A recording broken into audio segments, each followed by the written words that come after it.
Nous allons poursuivre avec les discours de 4 autres personnalités. Le 5e discours sera donné par son Excellence Mohammad Hamid Ansari, ancien vice-président de la République d'Inde. Le vice-président Ansari a été élu vice-président en 2007 et après avoir terminé son mandat avec succès, il a été réélu en 2012 en tant que vice-président avec le soutien massif du peuple indien jusqu'en 2017. Il a apporté une contribution significative au développement de l'Inde dans son ascension en tant que l'une des nations centrales du monde. Il soutient activement la vision de paix du Dr Akhtar Moon et participe à diverses activités en vue de sa réalisation. Recevons tous ensemble sous de chaleureuses ovations le vice-président Mohammad Ansari.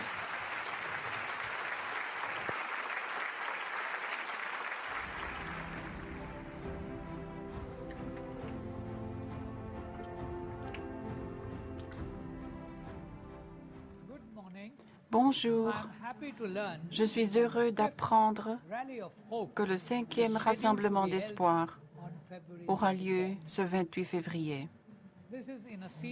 Il s'agit d'une série de conférences de la Fédération pour la paix universelle qui a pour thème bâtir un partenariat pour la paix, l'indépendance, la prospérité et les valeurs universelles.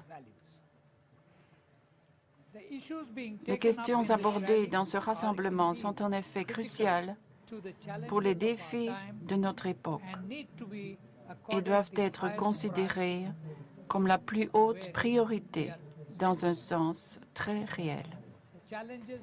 Les défis auxquels il fait face dépassent les frontières des offices nationaux et répondent à des préoccupations qui sont essentielles pour le bien-être humain. Pour cette raison, il est important de les aborder afin que cet effort collectif renforce l'attention sur ces préoccupations qui ne peuvent être isolées et qui doivent être abordées d'une façon collective. Elles sont mondiales dans un sens très réel. Je vous souhaite de réussir dans vos efforts et je suis certain que le message qui en émane parviendra à nos semblables dans toutes les parties du globe. Merci beaucoup.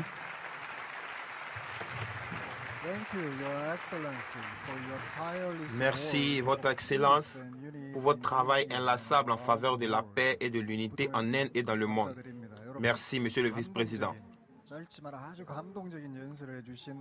Acclamons une fois de plus le vice-président Ansari pour son discours très émouvant.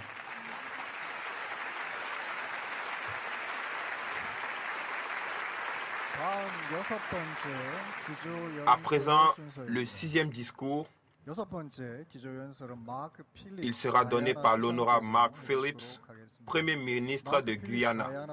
Le Premier ministre Phillips a servi dans l'armée pendant 36 ans afin de maintenir la paix en Guyana.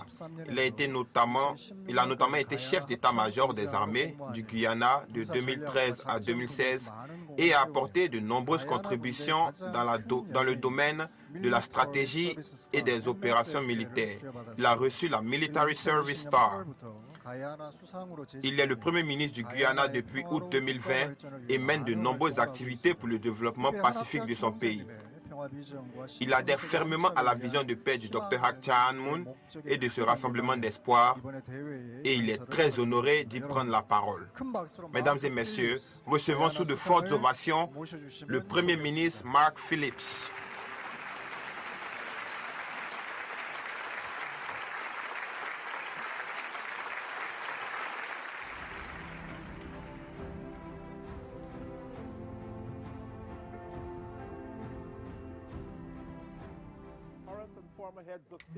Actuels et anciens chefs d'État, chefs de gouvernement et de la société civile, chefs religieux, je vous salue au nom de son Excellence le président Dr Mohamed Irfan Ali et de tout le Guyana. C'est un honneur pour moi de prononcer au nom du président Ali un discours sur le thème de ce rassemblement, construire un partenariat pour la paix, interdépendance, prospérité mutuelle et valeurs universelles. J'ai observé avec un grand intérêt l'organisation des précédents rassemblements d'espoir qui ont commencé en août 2020 et je note avec admiration les efforts incessants de la FPU à travers la vision du regretté révérend Dr. Sun Myint Moon et de son épouse, Dr. Hak Ja Han Moon. Ces rassemblements ont créé une fondation invitant à la collaboration internationale et interreligieuse pour la réalisation de la paix entre notre nation. Dans le monde d'aujourd'hui, de graves problèmes abondent, parmi lesquels un degré effarant de conflits interpersonnels, politiques, culturels et religieux.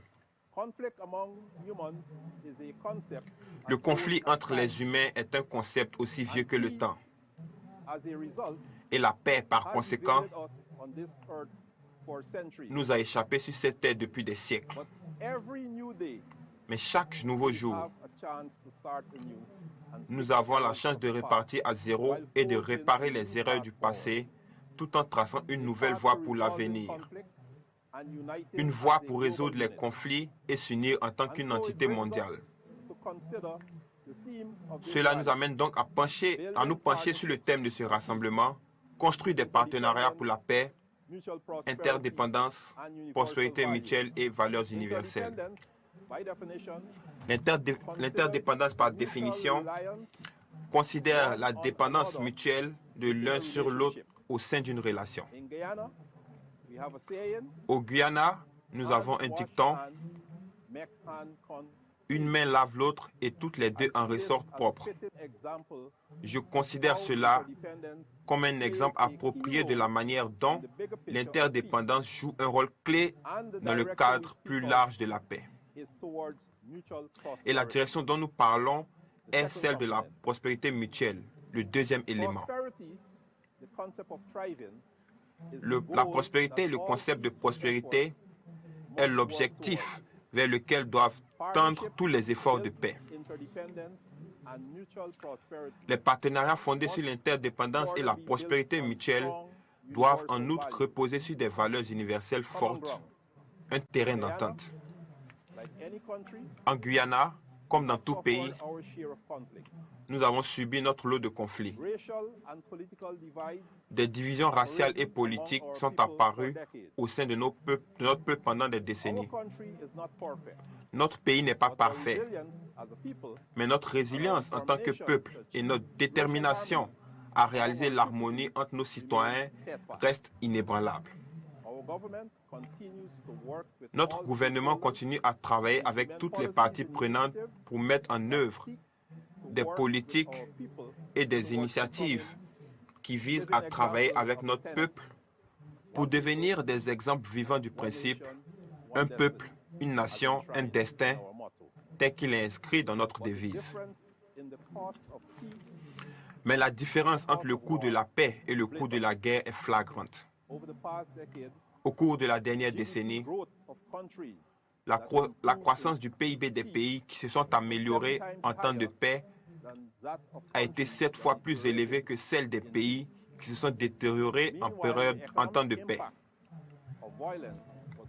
Pendant ce temps, l'impact économique de la violence était de 14,8 milliards de dollars en 2017, soit 12,4% du PIB mondial. Je pose donc cette question. À quoi ressemble un avenir fondé sur la paix? Les dirigeants du monde, les décideurs et même les chefs religieux doivent être en mesure de planifier et de développer collectivement des moyens de répondre aux exigences de la consolidation de la paix. Et cela aussi ne peut commencer que par l'établissement de partenariats solides. Si nous y parvenons, nous pouvons transcender les barrières que nous avons créées à travers la religion, la nationalité, les cultures, les classes, les croyances et autres différences qui nous divisent. Je souhaite à ce rassemblement d'espoir tout le succès possible et vous laisse les mots du matin Dr. Luther King Jr. La paix n'est pas seulement un objectif lointain que nous recherchons, mais un moyen par lequel nous arrivons à ces objectifs. Je vous remercie.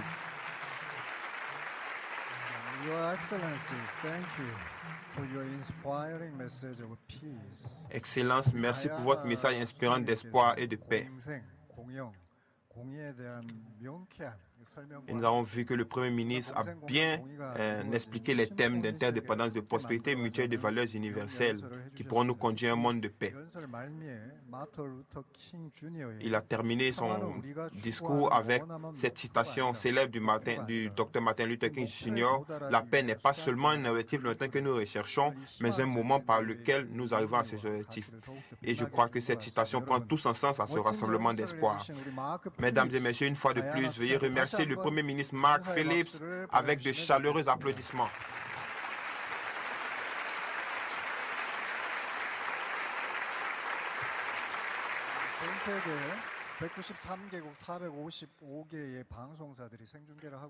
Aujourd'hui, des centaines de télévisions nationales à travers le monde sont en train de retransmettre notre événement d'aujourd'hui. Et les télévisions de Guyana et de Salvador en Amérique centrale ont également diffusé les images de notre événement. Il ne nous reste plus que 2 discours. Le 7e discours, il sera donné par un représentant de l'Afrique, son Excellence Jorge Carlos Fonseca, président du Cap-Vert. Avant d'entrer en politique, le président Fonseca s'est consacré en tant qu'avocat éducateur aux questions des droits de l'homme au Cap-Vert. Cela l'a conduit à être le premier ministre des Affaires étrangères de la Deuxième République de 1991 à 1993. Grâce au soutien de la majorité du peuple, il a été élu président de son pays en 2011 et a réussi à se faire réélire en 2016. Il a grandement contribué au développement économique du Cap-Vert. Le président Fonseca a un grand intérêt pour la vision de paix du Dr Chan Moon, en particulier pour le projet Une Afrique bénie. Il soutient activement la FPU et entreprend diverses activités pour accueillir le sommet mondial dans son pays. Veuillez tous accueillir le président Jorge Carlos Fonseca sous de chaleureuses ovations.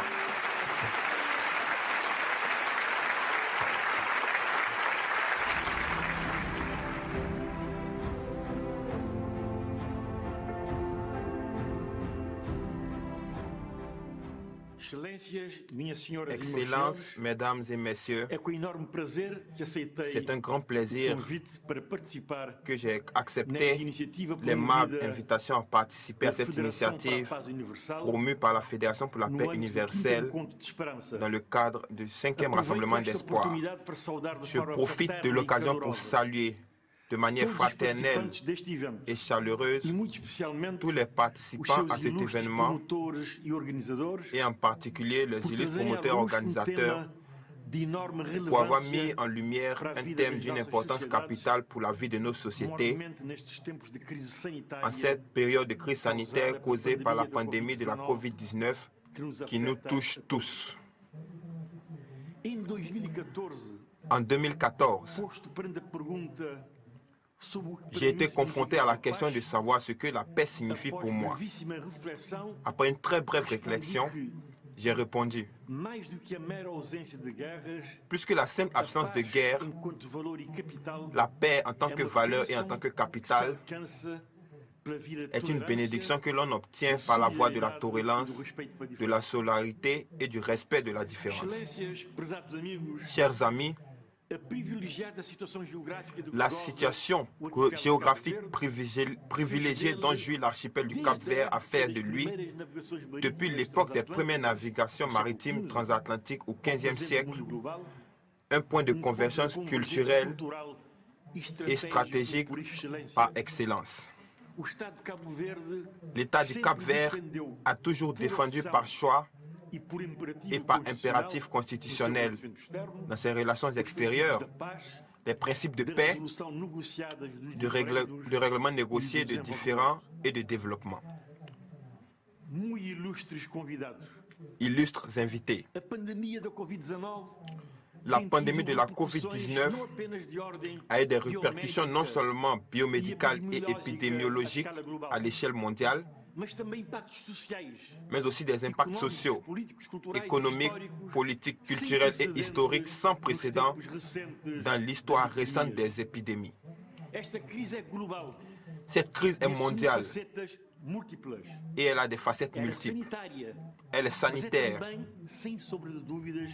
mais elle est aussi sans aucun doute économique, financière, sociale, environnementale et politique dans de nombreux cas, conditionnant le développement de presque toute la planète avec des conséquences très négatives dans les pays les moins développés. La pandémie nous oblige donc à une réflexion commune sur le monde que nous attendons pour nous-mêmes et aussi pour les générations futures.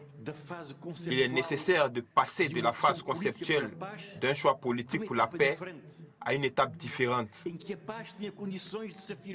où la paix puisse s'affirmer comme une des grandes priorités dans toute dimension de la vie de nos sociétés, à commencer par l'éducation. Je crois sincèrement que les aspects fondamentaux du cadre interculturel sont un élément essentiel pour la promotion d'une culture de la paix qui doit être l'antidote au culte de l'intolérance et de la prédisposition à la violence. Dans un cadre culturel fait d'échanges de valeurs et de communion entre peuples divers, de recherche permanente de relations, le dialogue éthique, inter- et intrациvilisationnel peut effectivement être le moteur du développement et de la paix mondiale. Il devrait donc s'agir d'éléments qui façonnent le jeune entrepreneuriat qui émerge partout et qui devient de plus en plus important. C'est pourquoi je crois que pour construire un monde meilleur, pour renforcer la démocratie et stimuler la citoyenneté, ce n'est pas seulement l'économie qui est importante. Ce sont les valeurs qui sont fondamentales. Et à cet égard, je suis d'accord avec les jeunes. Les changements doivent commencer maintenant. Je terminerai en saluant la mémoire du révérend Sun Myung Moon, fondateur de la Fédération pour la paix universelle, qui, à travers sa philosophie de paix, a créé ce mouvement humanitaire mondial incontournable, poursuivi par son épouse et cofondatrice de cette prestigieuse organisation, Dr. Hak Cha Han Moon, et tous ceux qui, comme nous, Cap-Verdiens, affirment la primauté de la paix comme vecteur fondamental pour le progrès de l'humanité. Cordialement.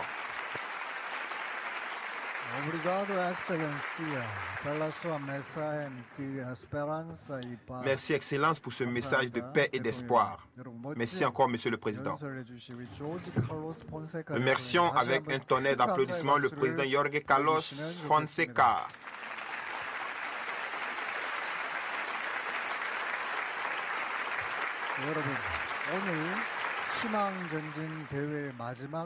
Aujourd'hui, nous allons avoir maintenant le dernier discours de cet événement. Il sera prononcé par son Excellence Shanana Kousmao, ancien président du Timor oriental. Dans ses jeunes années, le président Kousmao était un combattant de l'indépendance qui a risqué sa vie avec une vision de paix pour sa nation. Au Timor oriental, qui est passé sous le contrôle de l'Indonésie, juste après avoir obtenu son indépendance du Portugal, le président Kousmao a été un commandant exceptionnel du groupe du mouvement indépendantiste appelé Fretilin.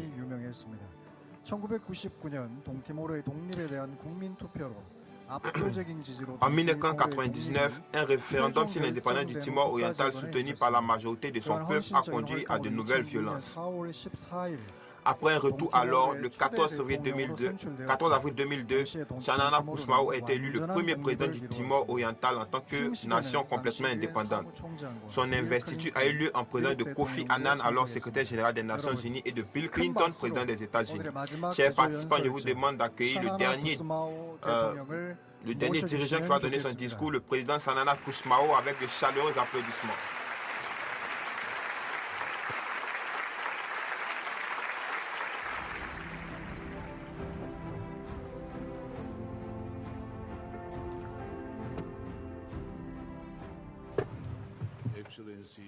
Excellences, Mesdames et Messieurs, c'est un honneur et un privilège de m'adresser à vous à l'occasion de ce 5e rassemblement d'espoir. Je voudrais commencer par rendre hommage aux victimes de la pandémie de COVID-19, qui a déjà tué plus de 2,3 millions de personnes dans le monde. Nos pensées et nos prières sont avec eux et leurs familles. À une période où cette tragédie nous oblige à fermer nos frontières, nous devons presque tous nous préparer à faire face à une grave crise sociale et économique qui va encore accroître la pauvreté et les inégalités dans nos pays. C'est pourquoi je souhaite que la coopération et la solidarité internationale soient renforcées afin que les pays les plus pauvres ne soient pas laissés derrière. Les vaccins doivent atteindre chaque personne rapidement et gratuitement, et nous devons nous concentrer sur la résilience mondiale plutôt que nationale. Excellences, je voudrais également remercier Dr Moon, cofondatrice de la FPU, pour son dévouement absolu à la promotion de la paix et de l'entente dans le monde. Et permettez-moi également d'honorer la mémoire de son défunt mari, le révérend Sun Myung Moon, afin que nous puissions poursuivre son travail de promotion d'une plus grande solidarité entre tous les peuples. En 2019, j'ai participé au sommet Asie-Pacifique qui a rassemblé des dirigeants du monde au Cambodge. À l'époque, nous nous sommes engagés à ne ménager aucun effort pour promouvoir la paix, la prospérité et les valeurs universelles. Cependant, je suis attristée de constater que les guerres et les conflits n'ont pas diminué et que des millions d'hommes, de femmes et d'enfants continuent de souffrir comme avant. Pour qu'il y ait la possibilité de faire avancer la paix et dissiper la terreur, nous devons comprendre et croire que chaque personne compte vraiment. Nous devons protéger l'égalité et les valeurs universelles et nous devons le faire tout en respectant le caractère unique de chaque individu, société et nation. Les défis d'aujourd'hui sont complexes et exigent de nouvelles positions et approches. Nous devons repenser les modèles du passé pour les adapter à la réalité, ou mieux encore, aux différentes réalités. Nous devons faire de notre mieux pour encourager le dialogue entre les groupes en guerre et entre tous ceux qui peuvent apporter une solution, tant à l'intérieur des pays qu'à l'extérieur. Par expérience, tant dans mon pays, le Timor oriental, que dans le groupe de pays fragiles et touchés par des conflits appelés G7, je peux dire avec certitude qu'une paix juste signifie bien plus que l'absence de conflit. Il est également primordial de libérer les populations de la faim, de la maladie, de la pauvreté. Nous avons appris au cours de nos premières années d'indépendance qu'il ne peut y avoir de développement sans paix. Et pas de paix, pas de développement. Je dis donc, Mesdames et Messieurs, que le courage et la résilience sont les mots-clés des défis d'aujourd'hui. Courage pour ne pas céder au pessimisme et ne pas cesser d'essayer, ce qui aggraverait encore les problèmes du monde. Et la résilience pour continuer à œuvrer à l'unification des peuples dans leur diversité et faire prévaloir un dialogue et une diplomatie intensifs. La communauté internationale doit rester ferme et faire preuve de solidarité. Nous n'avons pas de temps à perdre. Nous devons faire mieux dans le respect des valeurs universelles, de notre interdépendance et du renforcement des partenariats fondés sur le respect mutuel. Nous devons faire mieux pour les individus et pour l'humanité tout entière, jusqu'à ce qu'une paix juste soit à la fois un droit et un devoir pour chaque personne dans le monde. Merci infiniment.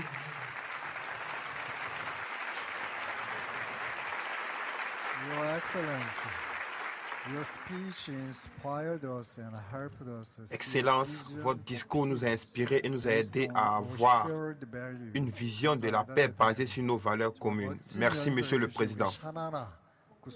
Veuillez une fois de plus acclamer très fort le président Xanana Gusmão.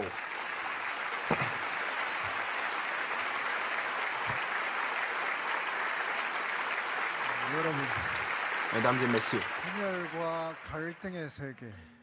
dans un monde de conflits et de divisions, ces quatre dirigeants nous appellent à réaliser l'unité en mettant en pratique les principes d'interdépendance, de prospérité mutuelle et de valeurs universelles. Je vous demande une fois de plus de les acclamer très fort.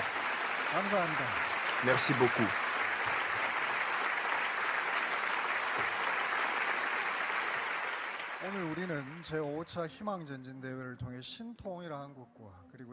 Aujourd'hui, à travers cet événement plein de sens, nous avons fait un grand pas en avant pour la réalisation d'une Corée et d'un monde céleste unifié. Malgré nos différentes nationalités, appartenances religieuses, ethniques et culturelles, nous sommes unis pour la réalisation d'une paix mondiale durable grâce à l'accent que nous mettons sur l'interdépendance, la prospérité mutuelle et les valeurs universelles. Nous espérons que dans un monde de guerre et de division, sans parler de la pandémie de coronavirus, cette initiative se révélera être une lueur d'espoir. Une fois de plus, je vais vous demander de remercier l'initiatrice de ce prestigieux rassemblement, la mère de la paix, Dr. Hak Cha-han-moon, avec de chaleureux applaudissements.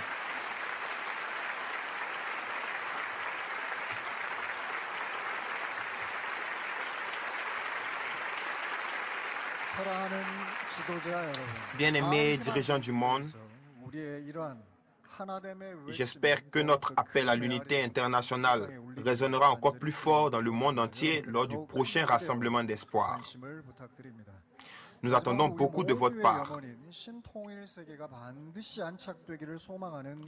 Je souhaite absolument, et nous aimerons conclure avec 3 cris de Hokmanse en coréen. Nous exprimons le désir de tous d'un monde uni sous Dieu.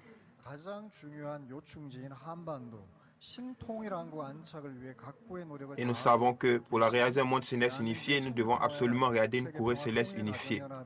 Et pour nous conduire dans ces 3 cris de Hokmanse, nous allons inviter les dirigeants de la FPE de la Fédération des familles, messieurs Ju Jin-tae, Hwang Bo-kuk, Yu Kyung-tuk, Lee Sang-jae et Park Yong-bae.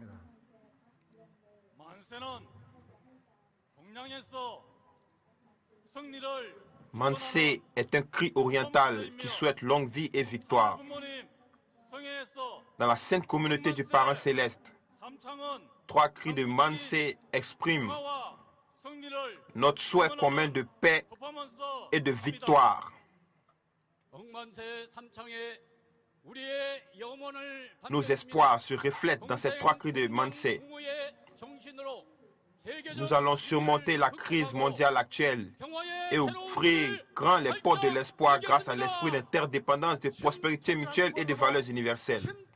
Nous allons triompher en réalisant une Corée et un monde unifié centré sur le parent céleste. Nous travaillerons en unité avec la mère de la paix, Dr. Hak Cha Han Moon, pour créer un monde de paix éternelle. C'est avec cette détermination que nous offrirons 3 cris de Hokmansei pour le parent du ciel et les vrais parents. Hokmansei. Pour la réalisation d'une Corée céleste unifiée.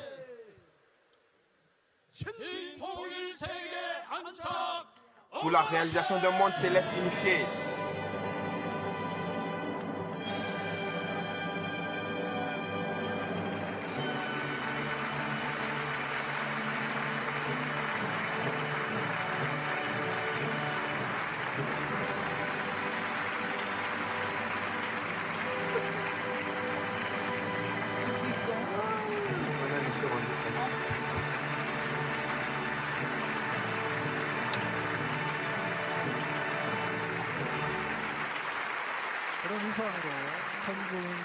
C'est ainsi que s'achève ce 5e rassemblement d'espoir qui célébrait l'anniversaire des vrais parents et le 8e anniversaire du jour de la fondation de Cheonilguk.